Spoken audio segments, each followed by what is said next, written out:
Ciao à tous, c'est Sergio, votre napolitain les Alpes. Bienvenue sur le troisième épisode de la série Comprendre les processus de la pizza.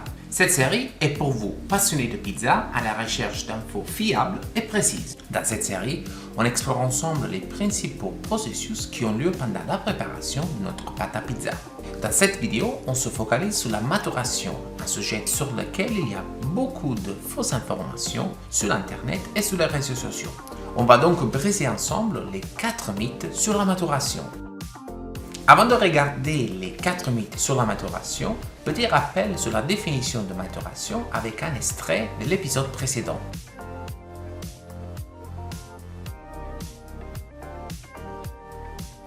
La maturation correspond à l'ensemble des processus pendant lesquels les enzymes décomposent les molécules complexes en molécules simples. Pour être précis, les enzymes amylases décomposent les molécules d'amidon en sucre simple. Et les enzymes protéases décomposent les molécules de gluten en aminoacides.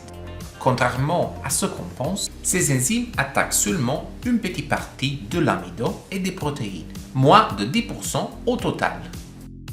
Dans la maturation, on inclut aussi toutes les autres réactions qui sont responsables de la création de différents acides. Ces acides apportent des saveurs et des arômes à notre pâte.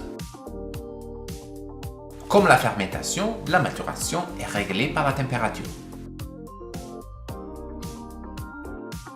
Comme on voit sur ce graphique, des températures trop basses, au-dessous de 4 degrés normalement, ou trop élevées, au-delà de 50 degrés, vont ralentir les réactions qui sont à la base de la maturation.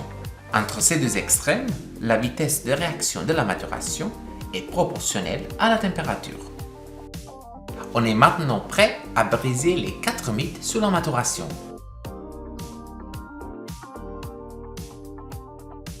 Ce mythe est né de faits partiellement vrais.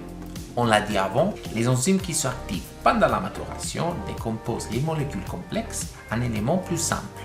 Mais la fausse idée est que plus ces enzymes décomposent ces molécules, plus la pizza va être digeste. En réalité, comme j'expliquais tout à l'heure, ces enzymes attaquent juste une partie des molécules complexes comme l'amidon et le gluten, et ces quantités est en général moins de 10%.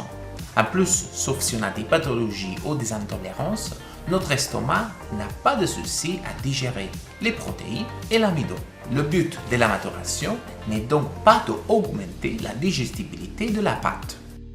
Il ne faut pas oublier que la digestion est un phénomène complexe, subjectif et surtout pas mesurable, qui est influencé par plusieurs facteurs, comme notre état d'esprit, ce qu'on a mangé dans le même repas ou celle d'avant, et dans le cas de la pizza, combien on en mange et surtout la garniture. Il y a une autre étape dans la préparation de notre pizza qui a un impact plus important sur la digestion. Ça, c'est la cuisson. Si on n'arrive pas à bien cuire la pâte et donc gélatiniser l'amidon, notre estomac peut avoir plus de difficultés à digérer l'amidon cru. Donc, ne vous embêtez pas à faire des maturations très longues, mais plutôt assurez-vous de bien cuire votre pizza selon l'hydratation et la taille.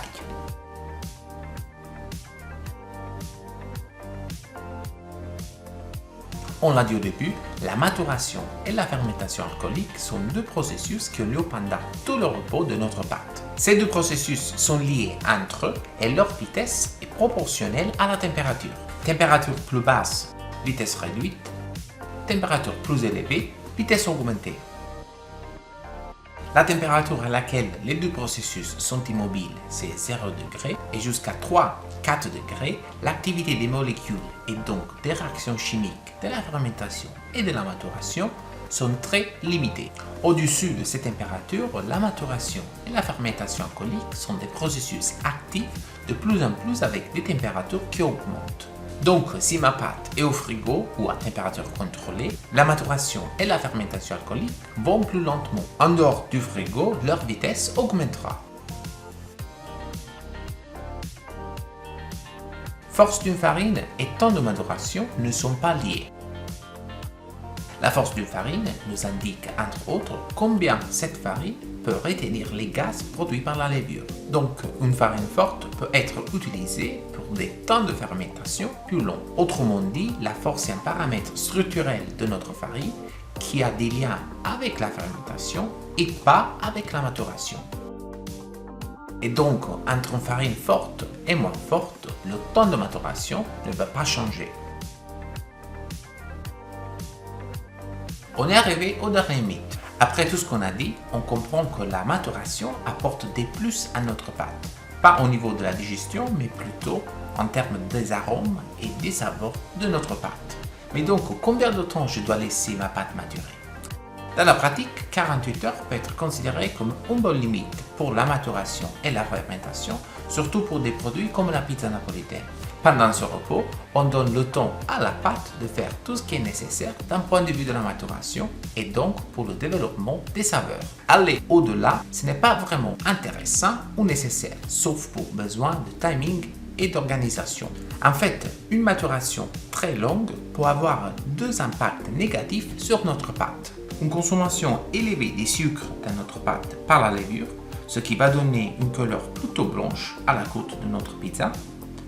Une structure qui devient plus faible et donc qui se développe moins pendant la cuisson. Les pizzas qui font de très longues maturations sont souvent moins développées.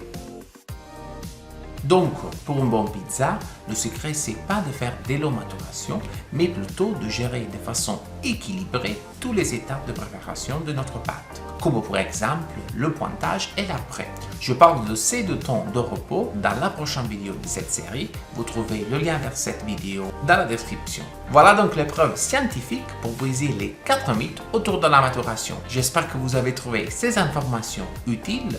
Et si vous avez des questions, n'hésitez pas à les laisser dans les commentaires ou sur mon groupe Facebook dédié à l'apprentissage de la pizza. Le lien est en description. Et si vous voulez améliorer votre connaissance et votre résultat autour de la pizza, que vous soyez amateur de pizza ou professionnel, n'hésitez pas à jeter un œil sur mes cours de formation pratique et théorique. Le lien est en description. Ciao et buona pizza!